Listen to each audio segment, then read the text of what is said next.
नमस्कार दोस्तों, स्वागत है आपका मेरे चैनल स्टूडियो वन में।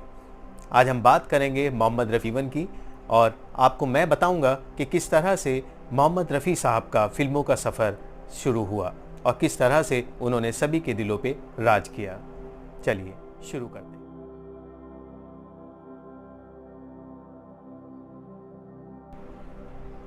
बात है 30 जुलाई 1980 की।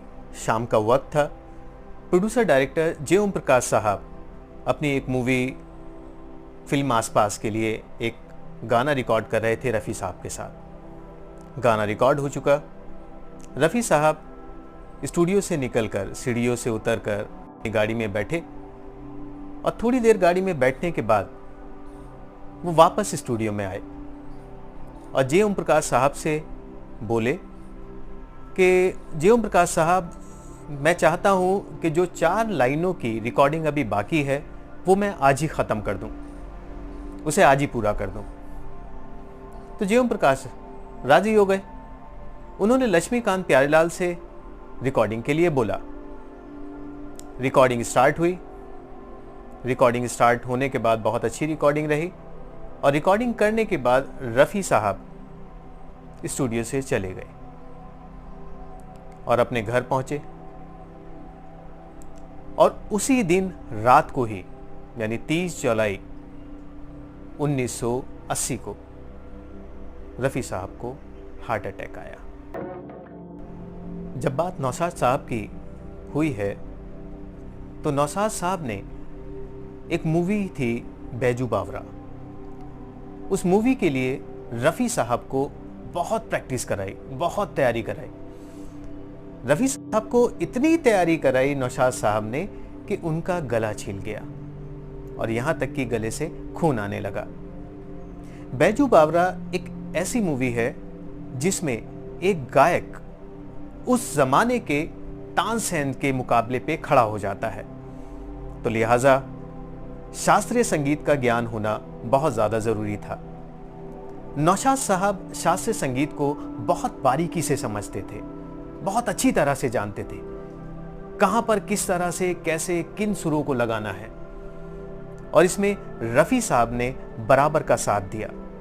जैसे जैसे नौशाद साहब रफ़ी साहब को गाइड करते थे, रफ़ी साहब उसकी प्रैक्टिस करके उस गाने को उसी तरह से खरा उतार देते थे जैसा नौशाद साहब चाहते थे। और यही नहीं, बैजू बावरा के गाने इतने सुपर डुपर हिट हुए कि फिर रफ़ी साहब को पीछे मुड़ के देखने की जरूरत ही नहीं पड़ी।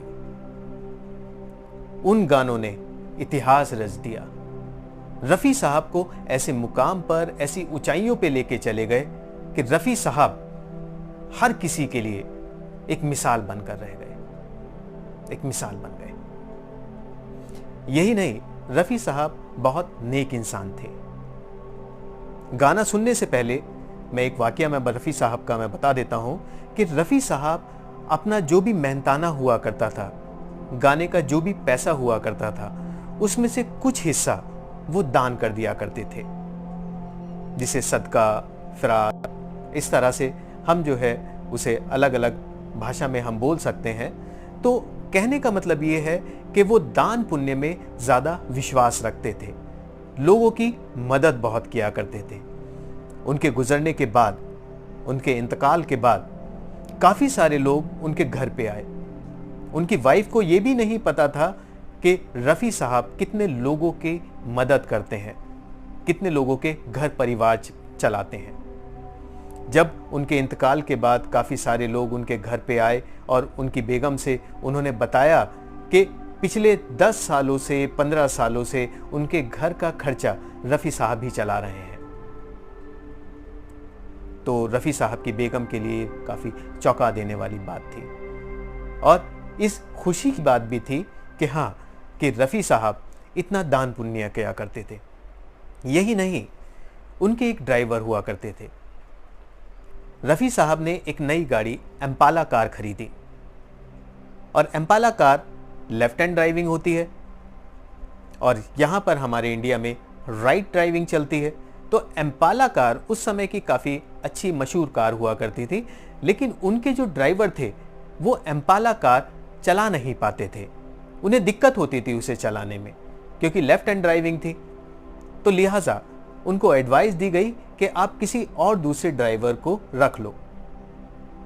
लेकिन रफी साहब के दिमाग में सिर्फ एक ही बात घूम रही थी कि अगर मैंने अपने ड्राइवर को नौकरी से हटा दिया तो वो अपने घर परिवार का खर्चा कैसे चलाएगा। लिहाजा उन्होंने दूसरों की सलाह मानी और एक ड्राइवर ले लिया। साथ ही साथ उनकी एक आदत बहुत अच्छी थी कि वो बातें सुनते तो थे सबकी, लेकिन करते वही थे जो उनका मन कहता था। उन्होंने उस टाइम पे एक 70,000 रुपए की टैक्सी परचेज करी और वो टैक्सी गिफ्ट करी अपने ड्राइवर को और कहा कि ये टैक्सी अब आपकी है और आप अपने घर परिवार का खर्चा आप इस टैक्सी से चलाइए। इतने दिलदार इंसान थे रफी साहब।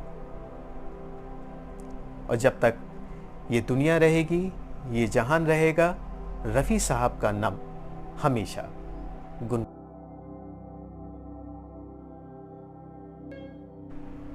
दोस्तों, रफी साहब के बारे में जितनी बातें की जाएं उतनी ही कम है।